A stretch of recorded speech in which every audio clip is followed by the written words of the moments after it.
Le vieux, donne-nous tout ce qu'il y a dans cette maison. Tout l'argent. On sait très bien que tu viens d'en recevoir. Fiche le camp. Pars, je ne veux plus jamais poser les yeux sur toi. Séraphine, pardon, je t'en supplie. Non, je ne peux pas te pardonner. Tu sais ce... Dieu, peut-être. Mais ici, ce sont les taxes, les intérêts et les échéances qui parlent. Vous parlez de laissant Séraphine baignée dans une... Ne t'approche pas de ma fille. Sinon, que penses-tu pouvoir me faire? Il y a des histoires qui commencent dans la foi, et qui passent par la douleur.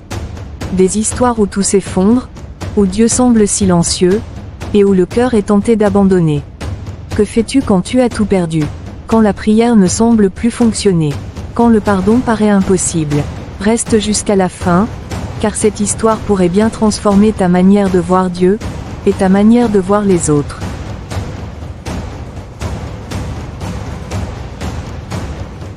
Bienvenue sur Parole Divine Puissante. Ici, on parle vrai. Ici, on parle foi, épreuve, chute, repentance, et rédemption. Si c'est ta première fois sur la chaîne, je t'invite à t'abonner, à liker la vidéo, pour que nous continuions ensemble à grandir dans cette famille chrétienne, une famille qui croit que personne n'est trop loin pour être sauvé. Installe-toi bien, ouvre ton cœur, et laisse Dieu te parler à travers cette histoire. Ma fille, même si le monde devient dur, n'abandonne jamais Dieu. Il reste fidèle, même quand tout s'effondre. Papa, quoi qu'il arrive, je resterai attaché à lui. Dieu est ma force. Depuis que ta mère est partie, rien n'est plus comme avant, son absence laisse un vide immense dans mon cœur. Chaque jour, je vois ta peine, et crois-moi, cela me fait encore plus mal. J'ai du mal à accepter qu'elle ne soit plus réellement là, mais comme on le dit souvent, tout ce que Dieu fait est bon. Nous n'avons pas d'autre choix que de prier et d'implorer sa grâce, afin qu'il nous donne la force de traverser cette épreuve. À part cela, que pouvons-nous vraiment faire d'autre? Je prie chaque jour pour que Dieu te donne la sagesse, et qu'il m'accorde la force nécessaire pour que tu puisses réaliser ton rêve, devenir une grande ingénieure en automobile. Je veux croire que, de là où elle est, ta mère serait fière de toi. Mais tu sais, ici, le pays est dur. Les conditions sont rudes, beaucoup de jeunes se retrouvent sans emploi, sans avenir. Je ne veux pas que tu connaisses cela. C'est pour cette raison que je me battrai pour trouver un emprunt, pour réunir les moyens nécessaires afin de t'envoyer dans un autre pays, là où les conditions seront plus favorables à tes études, là où tu pourras pleinement accomplir tes rêves. Mais papa, moi, je veux rester près de toi. Tu es tout ce qui me reste. Oui, j'ai des ambitions, c'est vrai. Je rêve de devenir une grande ingénieure. Mais ce qui compte le plus pour moi, c'est de savoir que tu vas bien. Même ici, je pense que je pourrais trouver quelque chose à faire. Je ne veux pas m'éloigner de toi, tu es tout ce qu'il me reste. Ma fille, dans la vie, il y a des choix à faire. Et ces choix ne sont pas toujours ce que l'on désire.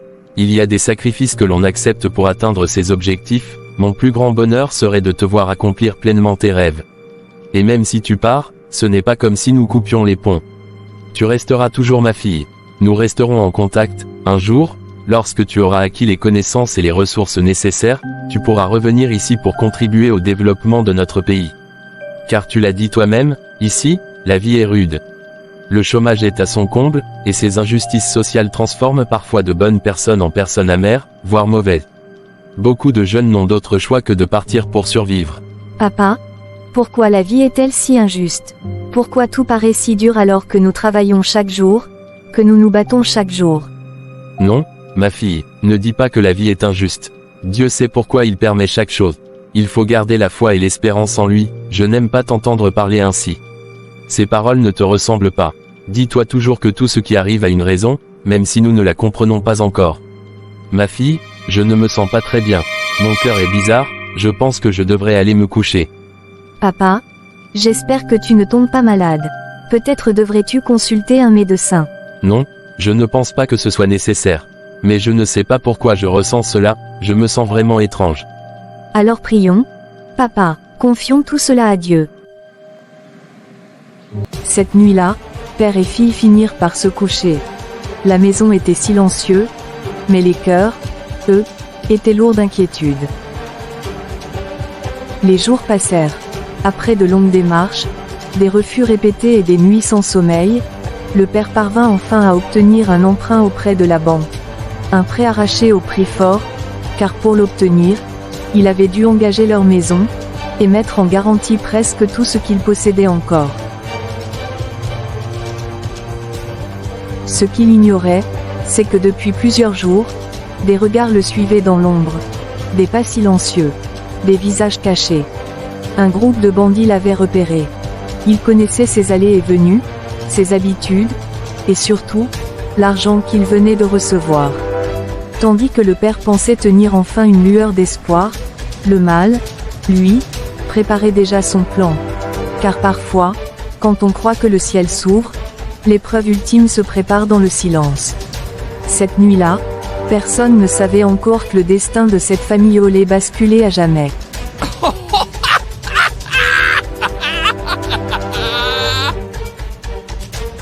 La nuit était calme, trop calme. Comme chaque soir, le père de Séraphine rentra à la maison après être passé à la banque. La ville dormait déjà. Les rues étaient silencieuses. Léger silence à l'intérieur. Père et fille échangèrent quelques mots, tentant de chasser l'inquiétude. Puis soudain, bruit sec, toc, toc, toc. Papa, quelqu'un frappe à la porte. Attends, vérifie d'abord qui c'est avant d'ouvrir. Séraphine s'approche doucement. À peine sa main touche la poignée que, bandit, voix dure, menaçant. Recule, doucement. Et ne crie surtout pas. Bruit de porte forcée, le bandit entre, l'arme pointée sur elle. Séraphine tremble, paralysée par la peur. Séraphine, voix tremblante, papa. Un second bandit surgit et braque aussitôt le père. Toi, le vieux, donne-nous tout ce qu'il y a dans cette maison. Tout l'argent. On sait très bien que tu viens d'en recevoir. Je n'ai rien. Vous pouvez fouiller si vous voulez. Tu veux jouer à ce petit jeu avec nous. On peut commencer par te tirer dans le pied, pour te rafraîchir la mémoire. D'accord, d'accord. Prenez tout, mais je vous en prie, ne nous faites pas de mal. Bruit de tiroir, objets renversés, les bandits fouillent la maison, emportent l'argent, les objets de valeur. Séraphine pleure en silence, puis soudain. Dis-moi, on pourrait s'amuser un peu avec la petite, non? Laisse tomber. On a déjà ce qu'on voulait. On s'en va. Moi, je veux plus. Cette petite, elle est plutôt bien. C'est mon genre. N'ose même pas, ne t'approche pas de ma fille. Sinon, que penses-tu pouvoir me faire? Le bandit avance. Le père se jette devant Séraphine. Père, il faudra passer sur moi. Bousculade. Lutte brève, un coup part. Bruit de détonation, le père est touché en pleine poitrine. Il s'effondre au sol. Séraphine, cri déchirant. Les voisins ayant entendu les coups de feu, appellent la police. Pourquoi as-tu tiré? Allez, fuyons vite avant que la police n'arrive. Ce vieux se prenait pour qui? Il osait s'opposer à moi. On était là pour le butin. Pourquoi tu as déclenché tout ça? Et... Les bandits prennent la fuite, disparaissant dans la nuit. La maison retombe dans un silence glaçant, seulement brisé par les sanglots de Séraphine, agenouillée près du corps de son père. Papa. Cette nuit-là, le sang remplaça l'espoir. Et la vie de Séraphine bascula à jamais. Jésus, tu avais promis de protéger. Pourquoi mon père? Pourquoi nous? Elle ramasse la Bible tachée de sang, les mains tremblantes. Si tu es vraiment là, parle-moi, parce que cette nuit, j'ai mal, j'ai peur, et ma foi saigne. Le silence répond, mais au loin, une sirène. Et dans son cœur, une foi qui vacille sans encore mourir. Malheureusement, son papa finit par y laisser la vie. Le corps de son père repose au sol. La maison est vide, dévastée. Suraffinée est agenouillée, ses mains couvertes de sang, la Bible ouverte devant elle. Papa, réponds-moi, s'il te plaît, ne me laisse pas. Seigneur, tu es là, n'est-ce pas? Tu vois tout, tu savais que ça allait arriver. J'ai prié, j'ai jeûné, Je t'ai servi avec tout mon cœur. Je n'ai jamais cessé de croire en toi. Pourquoi nous, Seigneur? Pourquoi mon Père? Pourquoi cette nuit-là, dans cette maison? Elle tremble. Ils ont pris tout ce que nous avions, et pourtant, ce n'était pas assez. Tu aurais pu les arrêter, d'un seul mot, d'un seul souffle. Dis-moi au moins pourquoi. Parce que croire sans comprendre, ça fait mal, Seigneur, très mal. Est-ce que j'ai fait quelque chose de mal? Est-ce que ma foi n'était pas suffisante? Ou est-ce que tu m'as oublié? Un long silence. Je t'ai toujours servi. Mais aujourd'hui, ma foi saigne. 3 semaines plus tard, bureau de la banque, climatisation froide, des dossiers empilés, Séraphine, vêtue de noir, tient un vieux sac contre elle. En face, un agent bancaire et un juriste. Oh, mon Dieu, que vais-je maintenant devenir? Une minute s'il vous plaît, j'arrive. Bonjour, c'est bien vous mademoiselle Séraphine Kabila. Bonjour? Oui, c'est bien moi. En quoi puis-je vous aider? Mademoiselle Séraphine, nous sommes ici concernant le prêt contracté par votre père, feu monsieur Kabila. Oui, je sais, mais cet argent, il n'est plus là. Le montant dû s'élève à 3 500 000 francs, intérêts compris. Des bandits sont entrés chez nous, ils ont tout pris. Ils ont tué mon père, cet argent faisait partie de ce qu'ils ont volé. Un silence bref. L'agent referme le dossier. Nous avons pris note du procès verbal de police. Cependant, Nous avons pris note du procès verbal de police. Cependant, conformément à l'article 1134 du Code civil, les conventions légalement formées tiennent lieu de loi à ceux qui les ont faites. mais, mon père est mort. Justement, selon l'article 724, les héritiers recueillent les biens et les dettes du défunt. Vous voulez dire que, j'hérite aussi de sa souffrance. Nous parlons ici d'une obligation financière, mademoiselle. La banque n'est pas responsable des circonstances du vol. Vous avez des murs, des coffres, des assurances. Moi, je n'ai plus rien. Même mon père n'est plus là. La loi ne fonctionne pas sur la base de l'émotion, mais de la responsabilité. Et l'article de l'humanité, il se trouve où dans vos livres?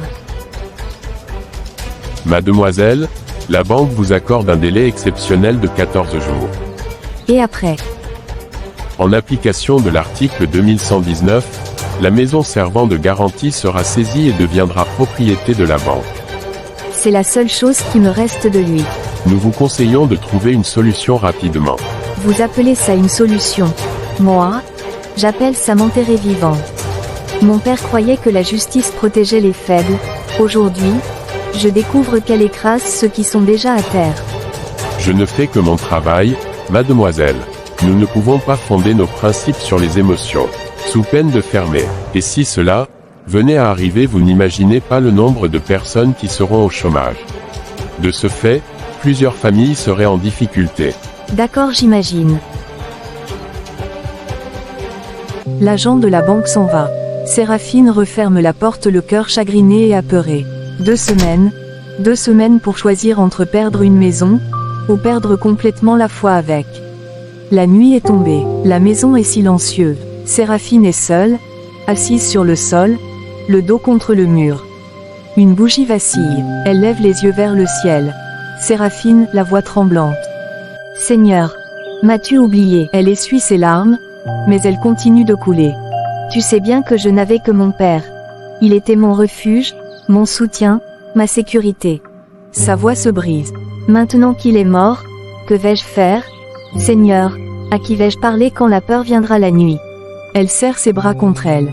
Ils veulent même saisir la maison qu'il m'a laissée, le dernier endroit où je sens encore sa présence. Elle baisse la tête, sanglotant. Pourquoi tu me tournes le dos? Pourquoi restes-tu silencieux quand je crie vers toi? J'ai marché dans tes voies. J'ai cru en toi quand d'autres doutaient. J'ai chanté ton nom même dans la fatigue. Est-ce cela, la récompense de la fidélité? Seigneur, si tu me laisses maintenant, je n'ai plus rien. Je n'ai plus de force pour lutter seule. Elle prend la Bible, la pose sur son cœur. Pourtant, même blessée, même brisée, je n'ai que toi. Parle-moi, Seigneur, dis-moi que tu ne m'as pas abandonné. La bougie vacille, mais ne s'éteint pas. Devant la maison, des valises posées au sol. La porte est ouverte. Le représentant de la banque se tient droit, dossier à la main. Séraphine est pieds nus, le visage épuisé. Agent de la banque, froid. Mademoiselle Séraphine, le délai est arrivé à expiration. La maison appartient désormais à la banque. Je vous en supplie. Accordez-moi encore un peu de temps. Je n'ai nulle part où aller. 2 semaines, mademoiselle. C'était déjà un geste. Mon père vient à peine d'être enterré. Vous ne pouvez pas nous jeter dehors comme ça. La vie ne s'arrête pas pour les deuils. Cette maison, c'est tout ce qu'il m'a laissé. Les sentiments ne figurent dans aucun article de loi. Vous savez pourtant ce que nous avons vécu, les bandits, la mort, le vol. La banque n'a pas été braquée, mademoiselle, et quand cela arrive, les clients n'exigent-ils pas le remboursement de leur dû? La vie est ainsi. Courage, je ne peux rien. Mais Dieu voit tout, Dieu sait que je dis vrai. Dieu, peut-être, mais ici, ce sont les taxes, les intérêts et les échéances qui parlent. Vous parlez de Dieu avec autant de légèreté. Soyons clairs, ce n'est pas Dieu qui paye les taxes. Silence. La phrase tombe comme un coup. La foi ne rembourse pas un prêt, mademoiselle. La vie est ainsi faite. Il faut l'accepter. Accepter que tout me soit arraché, un à un. Vous devez quitter les lieux immédiatement. Où voulez-vous que j'aille? Ce n'est plus de notre ressort. Il fait signe aux hommes derrière lui. Seigneur, même les murs me rejettent maintenant. Mademoiselle, la foi console. Mais la réalité, elle, expulse. La porte se referme. Séraphine reste dehors, ses affaires à ses pieds, le regard perdu, entre le ciel et la terre. Elle est là, seule, assise sur le trottoir, ses affaires éparpillées autour d'elle. La maison est derrière, désormais fermée. Le ciel est sombre. Séraphine lève la tête, les yeux brûlants de larmes et de colère. Seigneur, me voilà, seule, sans toi, sans père, sans avenir. Elle rit nerveusement. Tu vois où m'a conduite ma fidélité. Elle serre les poings. J'ai passé tout mon temps à te servir.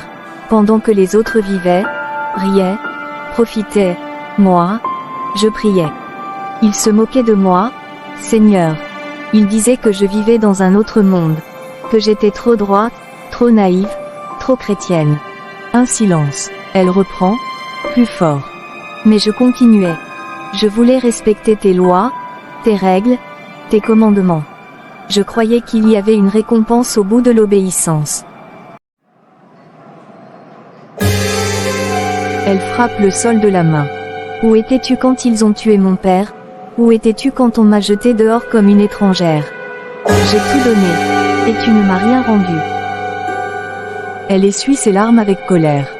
À partir d'aujourd'hui, c'est fini. Je ne prierai plus. Je ne chanterai plus ton nom. Puisque servir Dieu mène ici, alors je préfère marcher sans toi. Elle baisse la tête, épuisée. J'ai cru. Et croire m'a détruite. Le vent souffle, la nuit l'enveloppe. Sa foi vacille dangereusement, sans encore s'éteindre. Téléphone à la main, la voix hésitante mais décidée. Jérémie appelle. Allô? C'est moi.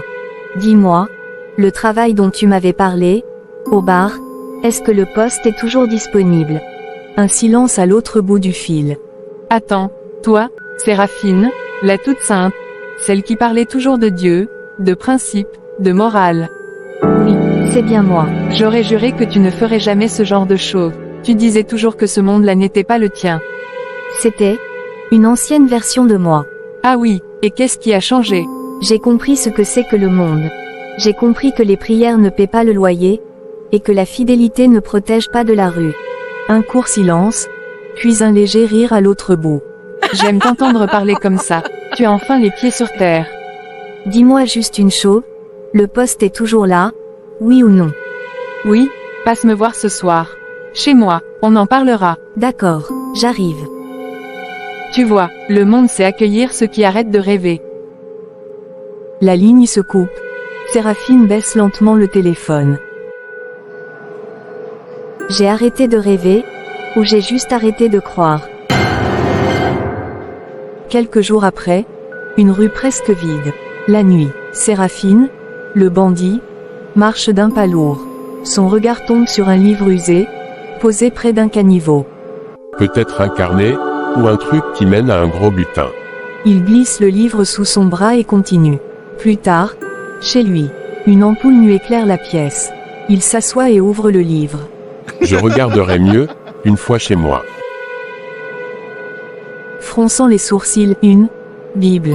Il soupire, prêt à la refermer, puis quelque chose attire son regard. Une inscription manuscrite. Jonas, lisant à voix haute, il reste figé. Jonas doucement. Waouh, quel joli prénom. Un silence. Il feuillette. Ses yeux s'arrêtent sur un passage. Jonas, lisant. La voix tremblante, le Seigneur est proche de ceux qui ont le cœur brisé. Il déglutit. Jonas. Le cœur, brisé. Des images le traversent. Une maison, des cris, un père à terre. Il ferme les yeux. Jonas, la voix basse. Seigneur, c'est donc comme ça que j'étais sur la mauvaise voie. Il se lève, fait quelques pas, agité. Cette Bible, elle appartenait à quelqu'un, à Séraphine. Seigneur, est-ce que tu peux encore me regarder après ce que j'ai fait? Il tombe à genoux. Jonas, en larmes. Pardon, pardon pour le sang, pardon pour la peur que j'ai semée, pardon pour cette maison que j'ai détruite. Il serre la Bible contre sa poitrine. Si tu existes vraiment, si tu parles vraiment à travers ces pages, alors parle-moi maintenant. Un silence profond, puis il reprend, plus humble. Seigneur, apprends-moi à marcher autrement. Je ne veux plus être celui que j'étais. Séraphine, là où tu es, je ne peux pas réparer, mais je peux changer. La Bible reste ouverte. La lumière vacille, mais ne s'éteint pas. On frappe violemment à la porte. Séraphine sursaute, la Bible encore ouverte sur la table. Il hésite, puis va ouvrir. Et, enfin, le coup de ce soir, j'espère que tu as tout bien préparé. Les gars sont motivés, hein? Très motivés. Laisse tomber. Comment ça? Laisse tomber? Tu plaisantes ou quoi? Je ne suis plus de ce monde-là. J'ai changé. Un silence lourd. L'ami, le regardant de haut en bas. C'est une blague, n'est-ce pas? Attends, tu es sûr que tu vas bien? Je vais très bien. Tu es malade? Fièvre? Ou bien c'est la faim qui te fait délirer? Non. C'est juste que j'ai ouvert les yeux. Jonas, qu'est-ce qui se passe? Sérieux? Ce chemin-là, ce n'est pas un bon chemin. Il mène à la mort, pas à la vie. Ah non, elle est bonne ta blague, ne me dis pas que tu t'es mis à lire la Bible maintenant. Oui. Et elle m'a lu aussi. Voilà, c'est officiel, tu as pété un plomb. Je croyais être libre, mais j'étais esclave. Esclave de l'argent, de la violence, du sang. Arrête avec tes sermons, on n'est pas à l'église ici.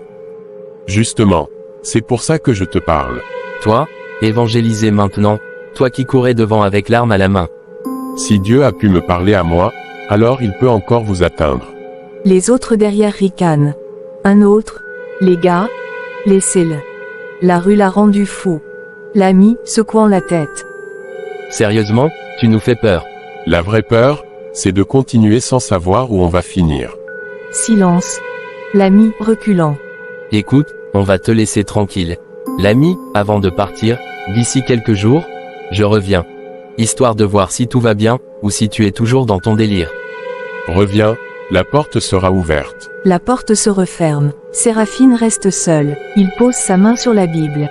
Seigneur, il pense que je suis fou. Mais c'est la première fois que je vois clair. La lumière s'atténue. La foi vient de naître, au milieu des moqueries. La rue est silencieuse, quelques passants marchent. Séraphine, l'ancien bandit, se tient au milieu de la place, la Bible à la main.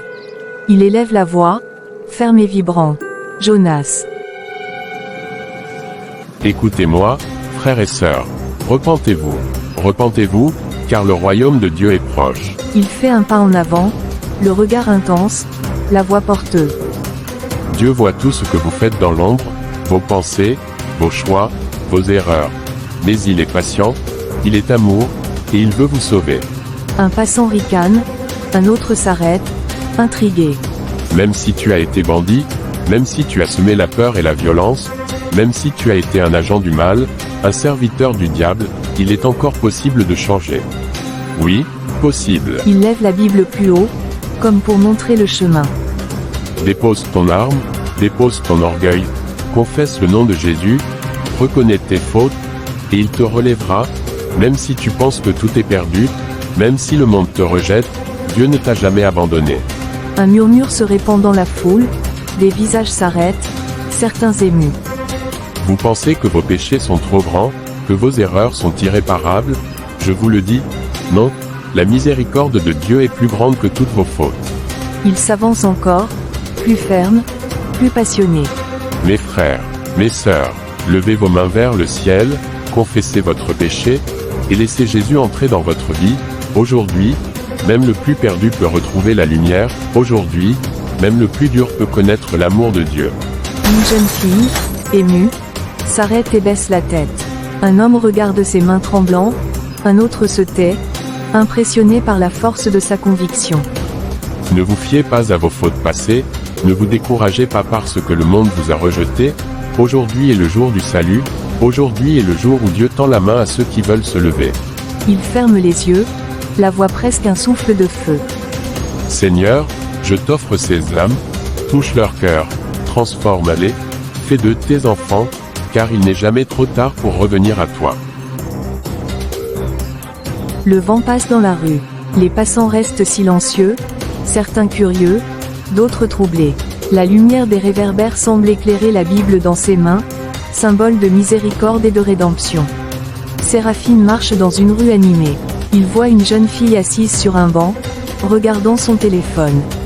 Il s'approche doucement, la Bible à la main. Excusez-moi, auriez-vous quelques minutes pour que je vous partage la parole de Dieu? Mon gars, laisse-moi, j'ai pas le temps pour ça. Ce que tu dis là, moi j'étais plus que toi, et j'ai compris que ça ne sert à rien. Tout ça, c'est juste des blablas. Ok, 1 heure avec vous, c'est combien? 1 heure avec moi, 100 €. Séraphine. D'accord, je vous paye 100 €, mais je vous les paye pour que vous preniez le temps de partager la parole avec moi. Bon, si ça peut vous faire plaisir, d'accord. De plus, qu'est-ce que je paye? Ils s'asseyent côte à côte. Séraphine ouvre la Bible et commence à lui parler avec passion. Le Seigneur voit tout, il pardonne tout, même ceux qui se sont égarés, même ceux qui ont fait le mal, il suffit de confesser son nom, de se repentir, et il peut vous transformer. La fille le regarde, mi-sceptique, mi-curieux. Après un moment, Séraphine demande. Prophète, je vous appelle comment? Séraphine. Séraphine, quel beau prénom. Mais dites-moi, qu'est-ce qui vous a conduite jusqu'ici? Je sais que chacun porte une histoire, souvent lourde. Si vous le permettez, j'aimerais connaître la vôtre. Si cela vous intéresse vraiment, d'accord. Mais sachez une chose, je joue avec le temps. Et pour moi, le temps, c'est de l'argent. Alors quand l'heure sera écoulée, j'arrêterai. Je comprends. J'ai perdu ma mère il y a 7 ans, mon père était la dernière personne qui me restait. Il s'est battu pour moi, pour mon avenir. Il avait contracté un emprunt auprès d'une banque, parce qu'il voulait que j'aille étudier à l'étranger, là où j'aurais peut-être eu une vie meilleure. Mais à peine avait-il obtenu ce prêt que tout s'est effondré. Des bandits sont venus chez nous. Ils ont tout volé. Et comme si cela ne suffisait pas, ils ont tiré. Ils ont tué mon père. Quelques jours plus tard, puis quelques semaines après, la banque est revenue réclamer son argent. Et comme vous le savez, dans ce monde, il n'y a aucune place pour ceux qui n'ont rien. Ils m'ont jeté dehors, sans pitié, sans regard en arrière. Je me suis retrouvée seule, sans maison, sans famille, sans avenir. Elle se ressaisit. Voilà comment je me suis retrouvée ici. Mais honnêtement, je ne vois pas en quoi tout cela vous concerne. Le visage de Séraphine se fige. Un souvenir lui traverse l'esprit. Il réalise avec horreur. Oh mon Dieu, c'est pas possible. Mais, monsieur, tout va bien j'espère. Je sais que mon histoire est assez dramatique. Mais vous ne trouvez pas que votre réaction est un peu excessive? Séraphine, c'est vous, Seigneur, je t'en supplie, pardonne-moi. Pardon? Pourquoi Pourquoi vous ne m'avez rien fait de mal? Au contraire, vous êtes l'une des rares personnes qui ont encore le temps pour l'écoute. Et je l'avoue, j'en avais besoin. Je sens plus libre. Séraphine, pardon. Pardon, je t'en supplie. Ce que je m'apprête à t'avouer est très grave. Je te demande seulement une chose, trouve, s'il te plaît, une petite place dans ton cœur pour m'écouter, et, si possible, pour me pardonner.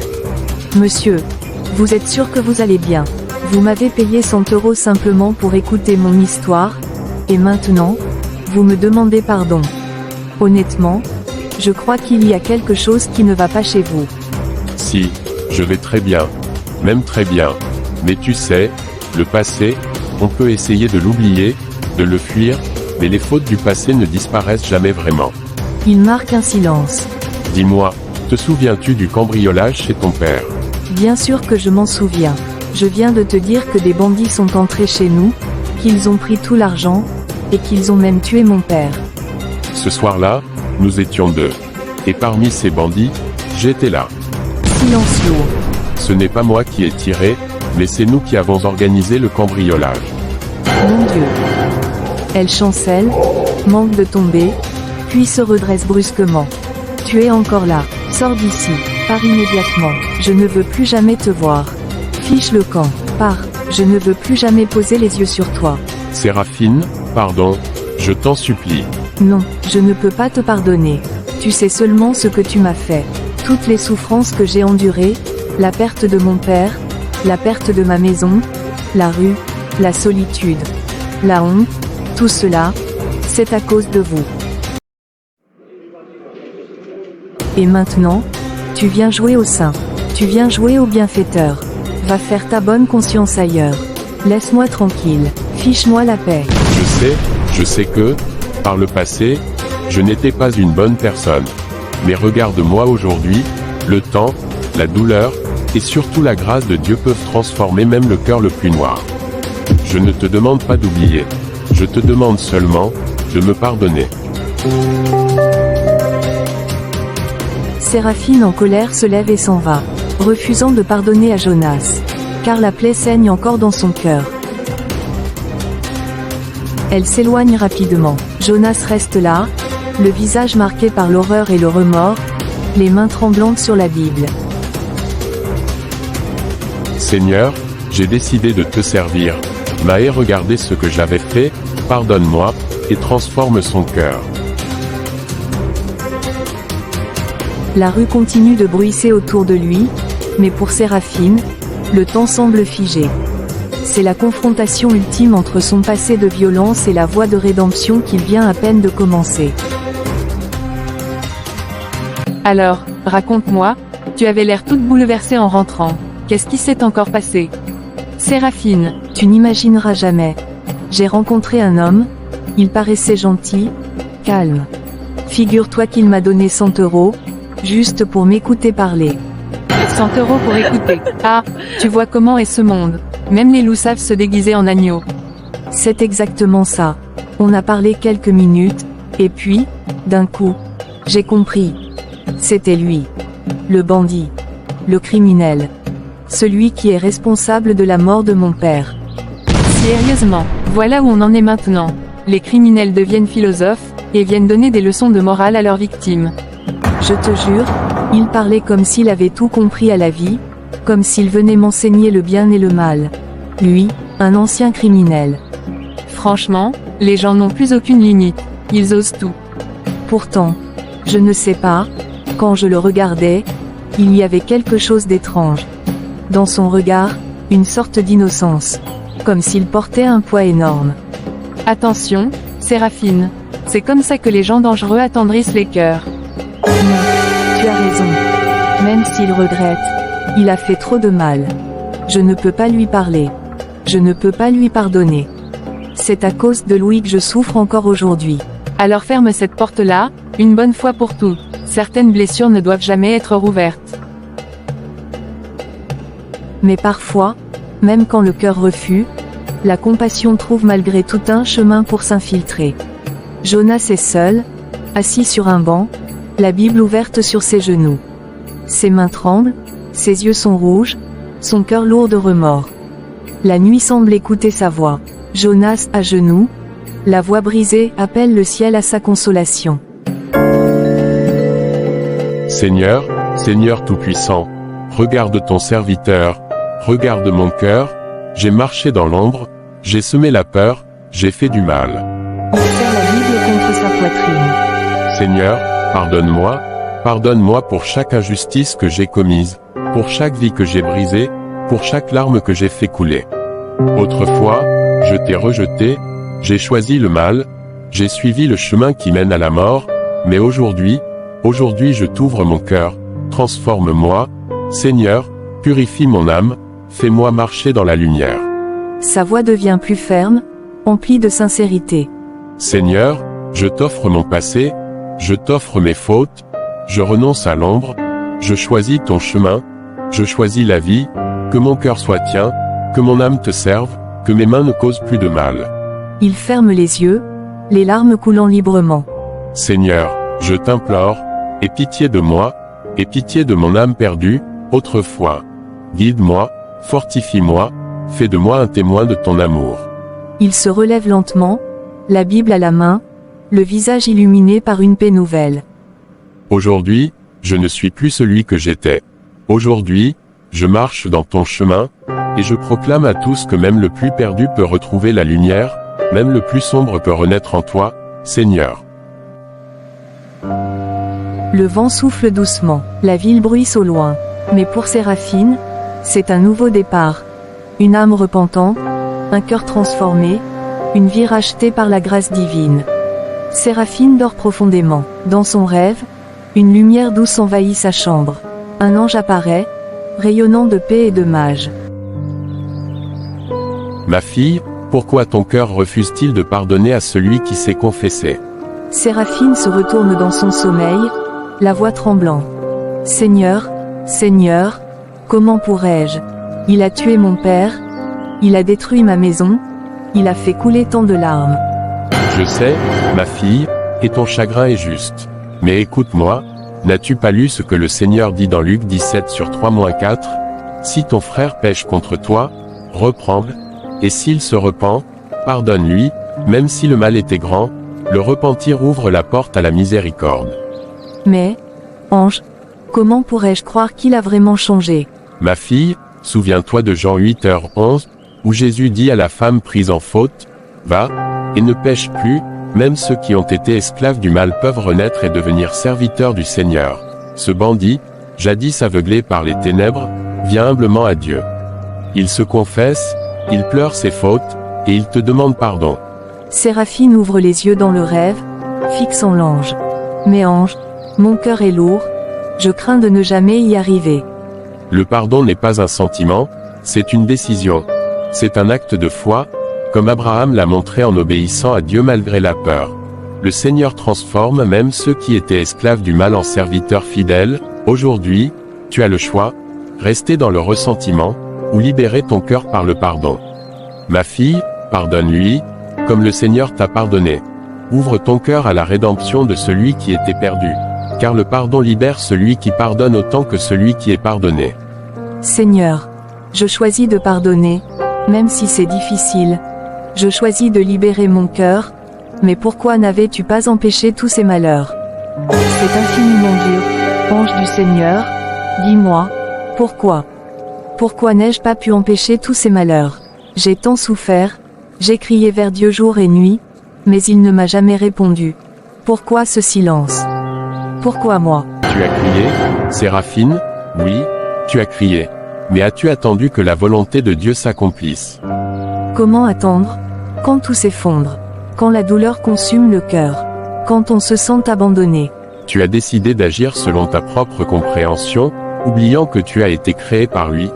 Tu as voulu précéder Dieu, alors qu'il marche toujours devant ceux qui lui font confiance. Dis-moi, étais-tu là au commencement? As-tu posé les fondations de la terre? Connais-tu le secret de ton souffle, ou la mesure de tes jours? Non, je ne sais rien de tout cela. Pourtant, lui le sait. Il est celui qui t'a formé dans le sein de ta mère, celui qui connaît la fin avant le commencement, celui qui permet l'épreuve, non pour te détruire, mais pour te conduire là où ta foi ne serait jamais allée sans la douleur.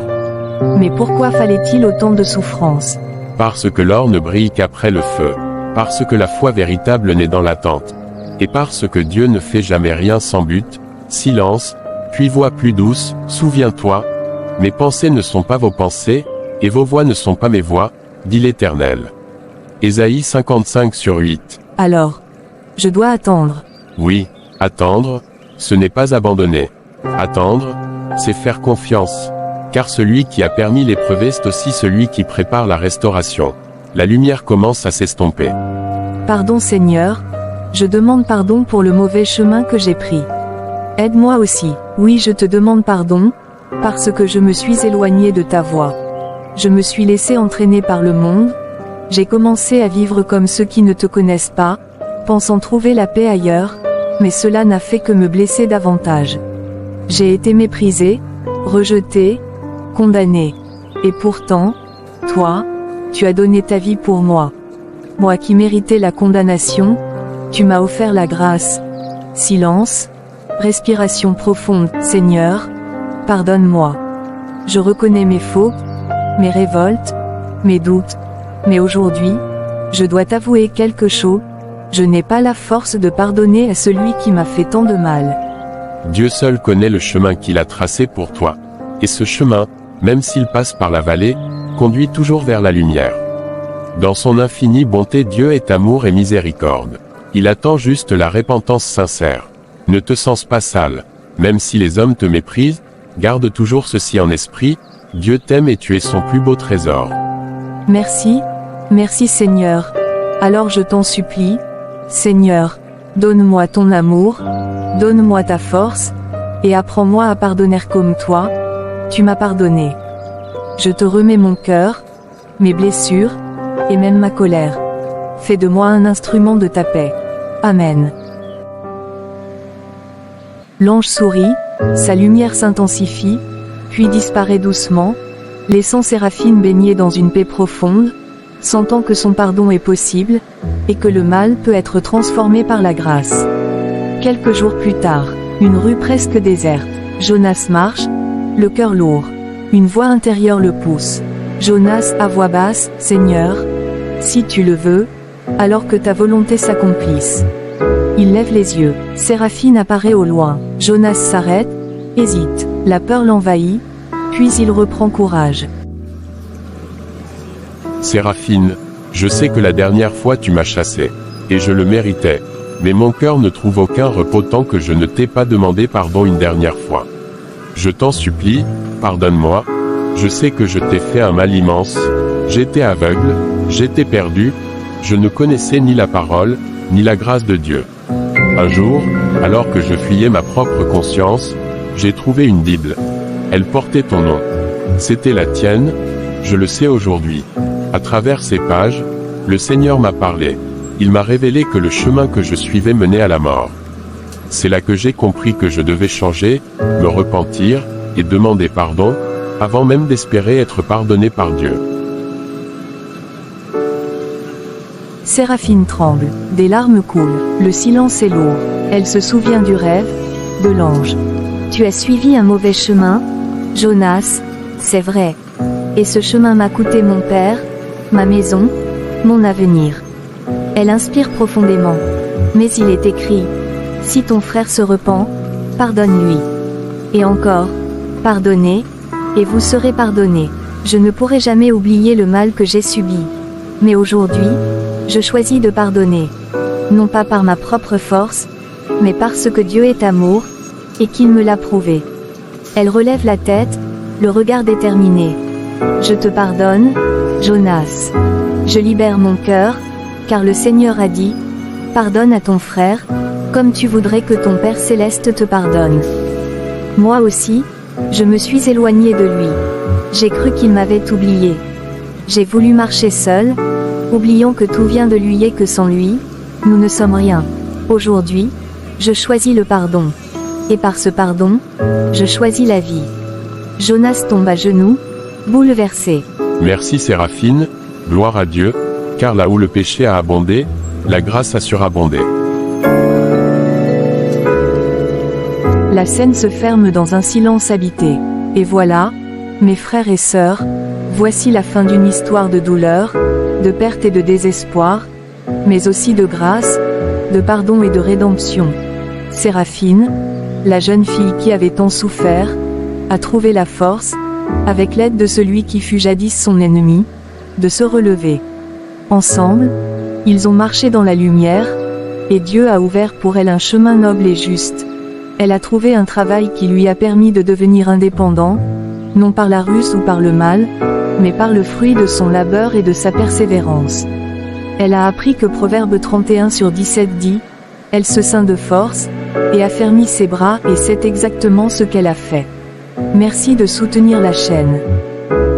Et les bandits, ceux qui avaient jadis volé sa maison et tué son père, Séraphine a choisi de les pardonner.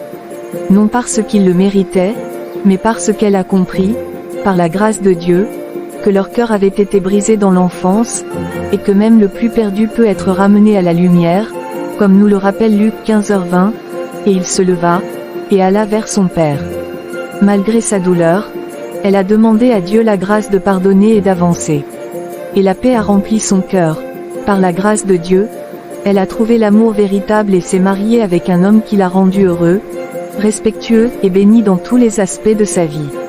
L'ancien bandit est devenu un véritable ami de la famille, un exemple vivant de 2 Corinthiens 5h17, si quelqu'un est en Christ, il est une nouvelle créature. Les choses anciennes sont passées, voici, toutes choses sont devenues nouvelles. Ensemble, ils ont grandi dans la foi, prouvant que le pardon, la prière, la persévérance et l'acceptation de la volonté de Dieu sont plus puissants que toutes les blessures, que toutes les injustices et que toutes les épreuves. Mes amis, retenez ceci, peu importe ce que vous avez fait, peu importe ce que vous avez subi, il n'est jamais trop tard pour revenir à Dieu. La rédemption est possible pour tous. Le pardon transforme les cœurs et libère les âmes. Et Dieu peut faire de votre vie un témoignage vivant de sa gloire. Alors, choisissez la lumière. Choisissez le pardon. Persévérez dans la prière. Et croyez que Jérémie 29/11 est vrai pour vous, car je connais les projets que j'ai formés sur vous, dit l'Éternel, projets de paix et non de malheur, afin de vous donner un avenir et de l'espérance. Car même au milieu des ténèbres, la grâce de Dieu peut tout éclairer, et le plus perdu peut redevenir serviteur fidèle de l'Éternel.